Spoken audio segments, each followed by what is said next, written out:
ప్రపంచంలోని అత్యంత ప్రసిద్ధ వజ్రము. రాజులు, సామ్రాజ్యాలు, యుద్ధాలు, ద్రోహులు చూసిన ఒకే ఒక్క వజ్రం. అదే కోహినూర్. దీని విలువను డబ్బుతో కొలవలేరు. కానీ ఈ వజ్రము అసలు ఎవరిది? ఇది భారతదేశం నుండి బ్రిటన్కి ఎలా వెళ్ళింది? భారత్ ఎందుకు ఇప్పటికీ దీనిని తిరిగి కోరుతుంది? ఈ వీడియోలో కోహినూర్ వజ్రం యొక్క పూర్తి చరిత్రను తెలుసుకుందాం.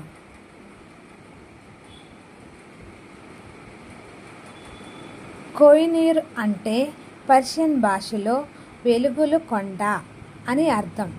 ఈ పేరు 1739లో పర్షియన్ రాజ్ నాదిర్ షా ఇచ్చినట్లు చరిత్ర చెబుతుంది.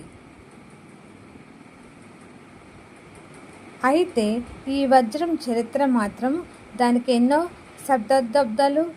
శతాబ్దాల ముందే ప్రారంభమైందని చెప్తుంటారు.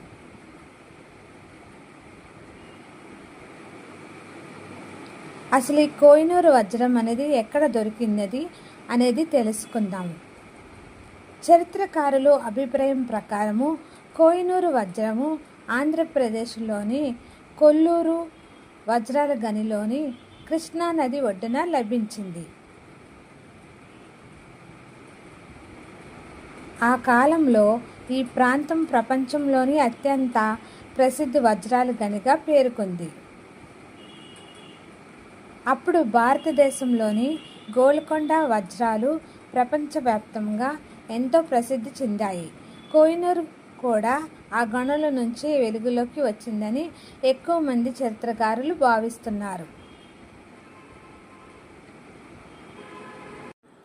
కోహినూర్ మొదట కాకతీయుల రాజ్యంలో ఉందని అనేక కథనాలు చెప్తున్నాయి. వరంగల్లోని రాజభవనంలో లేదా దేవాలయ నిధుల్లో ఇది ఉండినదని భావిస్తున్నారు. 1909లో ఢిల్లీ సుల్తాన్ అలావుద్దీన్ ఖిల్జీ సేనాధిపతి మాలిక్ కఫూర్ వరంగల్పై దాడి చేశాడు. ఆ దాడిలో అపారమైన సంపదతో పాటు ఈ వజ్రం కూడా ఢిల్లీకి వెళ్ళిందని చరిత్రకారులు చెప్తూ ఉంటారు. ఢిల్లీ సుల్తాన్ల నుంచి మొఘలుల వరకు ఈ వజ్రం అనేది ఎలా వెళ్ళింది అనేది తెలుసుకుందాము. ఆ తర్వాత కోహినూరు ఢిల్లీ సుల్తానుల వద్ద నుంచి మొఘల చక్రవర్తుల చేతికి చేరింది. బాబర్ తన జ్ఞాపకాల గ్రంథంలో ఒక అమూల్యమైన వజ్రం గురించి రాశాడు. చాలామంది చరిత్రకారులు అది కోహినూర్ అని భావిస్తున్నారు. షాజహాన్ తన ప్రసిద్ధ నెమలి సింహాసనంలో ఈ వజ్రాన్ని అమర్చినట్లు చెప్తారు.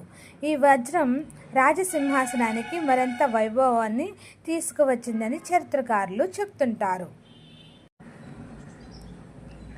నాదిర్ షా దాడి చేశాడు. 1739లో పర్షియన్ రాజ్ నాదిర్ షా ఢిల్లీపై దాడి చేశాడు.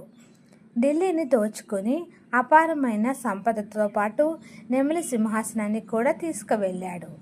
అప్పుడు ఈ వజ్రాన్ని చూసి కోహినూర్ అంటే వెలుగుల కొండ అని ఆశ్చర్యపోయినాడు అని చెప్తారు.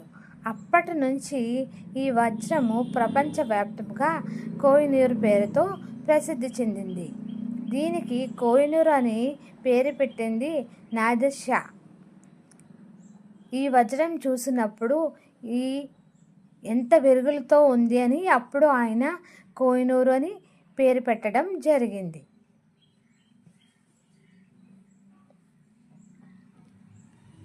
నాదిర్ షా మరణం తర్వాత ఈ వజ్రము అనేక చేతులు మారి చివరకు సిక్కు సామ్రాజ్య స్థాపకుడు మహారాజా రంజిత్ సింగ్ వద్దకు చేరింది.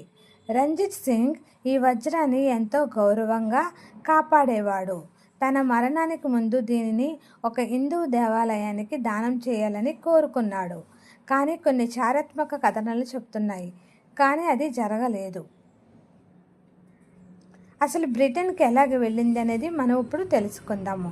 1849లో బ్రిటిష్ ఈస్ట్ ఇండియా కంపెనీ పంజాబ్కు తమ ఆధీనంలోకి తీసుకుంది. లాహోరు ఒప్పందం ప్రకారము చిన్న వయసుడైన మహారాజు దులీప్ సింగ్ కోహినూర్ వజ్రాన్ని బ్రిటిష్ రాణి విక్టోరియాకు అప్పగించాల్సి వచ్చింది.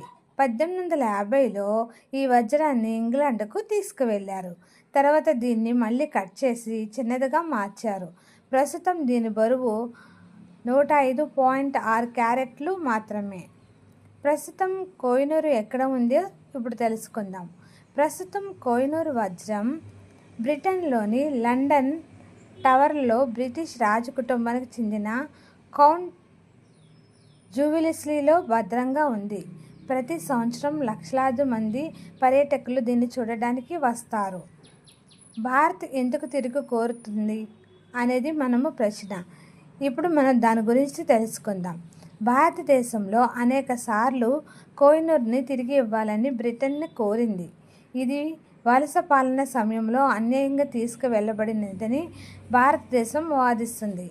అయితే బ్రిటన్ మాత్రము చట్టబద్ధంగానే తమకు అప్పగించబడిందని చెబుతుంది.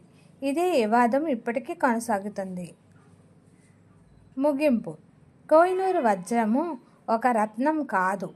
అది భారతదేశ చరిత్రకు, సామ్రాజ్యాల ఎదుగుదలకు, యుద్ధాలకు, వలస పాలకులకు సాక్ష్యం. ఇది తిరిగి భారతదేశానికి వస్తుందని లేదా అనేది భవిష్యత్తు నిర్ణయిస్తుంది. ఈ వీడియో మీకు నచ్చినట్లయితే లైక్ చేయండి, కామెంట్ చేయండి. ఎంతోమంది చూస్తున్నారు కానీ మా ఛానల్ని సబ్స్క్రైబ్ చేసుకోండి, లైక్ చేయండి. మీరు లైక్ చేయటం వల్ల ఇతరులు చాలామందికి వెళుతుంది. అప్పుడు మా ఛానల్ సక్సెస్ సాధిస్తుంది. తదుపరి వీడియోలో మరొక ఆసక్తికరమైన చారిత్రక రహస్యంతో కలుస్తాము. జై హింద్. మీకు ఎలాంటి ఆసక్తికరమైన విషయాలు, హిస్టరీ ఫ్యాక్ట్స్ గురించి తెలుసుకోవాలని ఉందో మాకు చెప్తే దాని గురించి నేను బ్రీఫ్గా బాగా చూసి దాని గురించి మీకు ఖచ్చితంగా చెప్తాను. ప్లీజ్ మా ఛానల్ని సబ్స్క్రైబ్ చేసుకోవడం మర్చిపోకండి. బాయ్.